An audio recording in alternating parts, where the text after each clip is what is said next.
Hey Bellevue, good to see you this morning. Hey, we are on Thursday of a week-long walk through kind of emotional development and how we as human beings gain our emotional functioning and some of our personalities as we are growing up. We're using this picture, which has a timeline that goes birth to 18, and so we've worked our way up to what we'll call early adolescence, and then we'll talk about late adolescence tomorrow to finish out the week.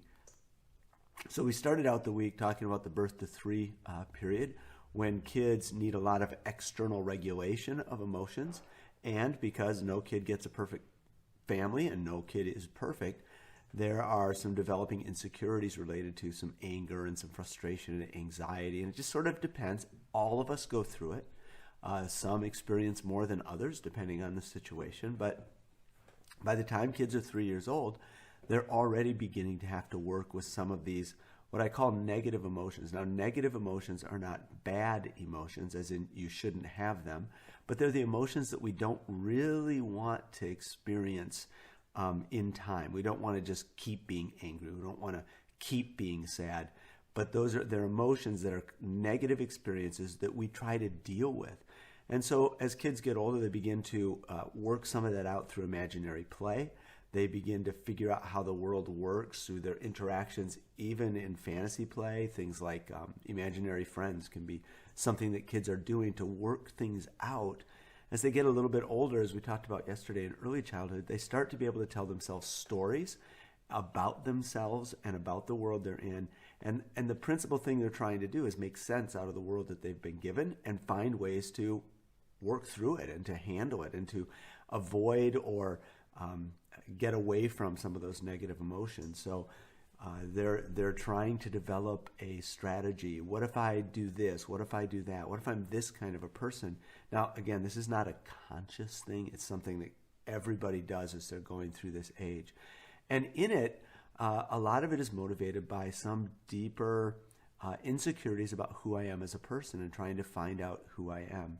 And so we've reached this early childhood or the late childhood where we now have a little bit of a personality, and we're sort of working through things, and we've developed some strategies. And by now you can describe your kid fully as, well, my child is one of those kids who, and you can see that there's a pattern that's developed.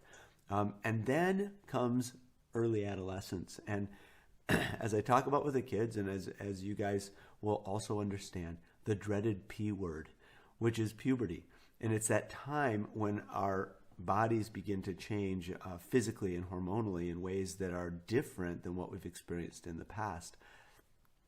And what this does, for the sake of our conversation today, this short brief, like this is not getting into the weeds, it's not even getting to the field where the weeds are, it's a real flyover of this time. But for our discussions today, what this does is it simply amplifies the emotions that are already there.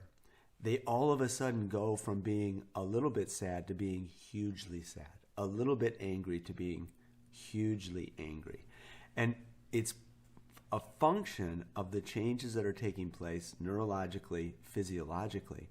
And it's an important time because suddenly the strategies that were working for me when I was in 3rd grade, 4th grade, 5th grade, when I was 8, 9, 10 years old, all of a sudden those strategies don't seem to work anymore. And the reaction I get from my environment becomes very important in terms of how I'm going to view myself as a human being who is in control of myself, has a sound identity, and is going to be able to navigate these new emotions. What can we do to help our kids as they go through this? Well, it basically comes down to this. As adults in the environment of junior high kids, we have to be really patient with the process. And being patient with the process means a lot of grace for kids when they're going through this. Not so much, and I see this happen, and I know kids feel this sometimes, is that they're being told to stop feeling that way. And in fact, what we need to be able to do is to sit with kids, figuratively, sometimes literally, sit with kids in their emotions while they're learning how to process these amplified emotions. Sometimes people will say, oh, this is new emotion. It's not new emotion. It's amplified emotion that was already there.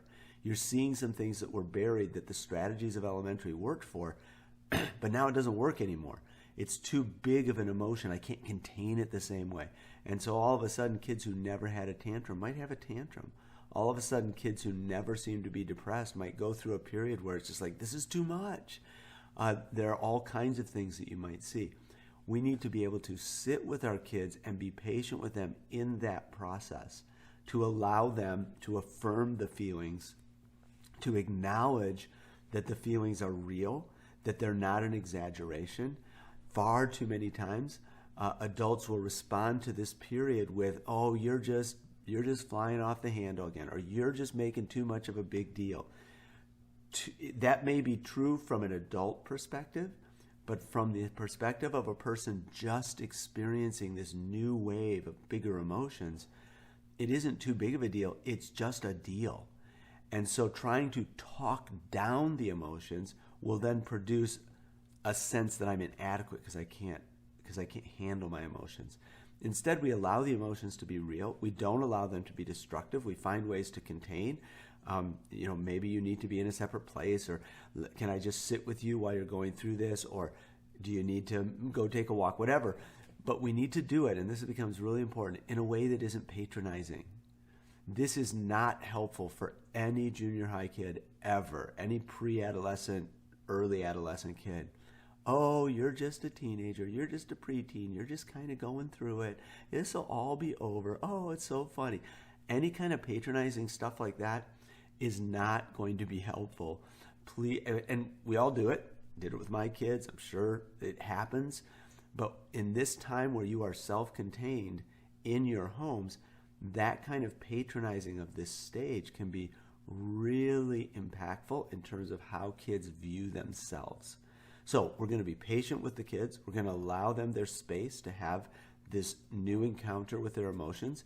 And as they go through this period of adolescence where their brain is literally rewiring itself to deal with this new wave of emotions, we're going to help them develop healthy ways to accept their emotions, accept themselves, so that when they move into later adolescence, they don't have to look for alternatives to take care of their emotional, their new emotions. And we'll talk about that tomorrow. Have a great day.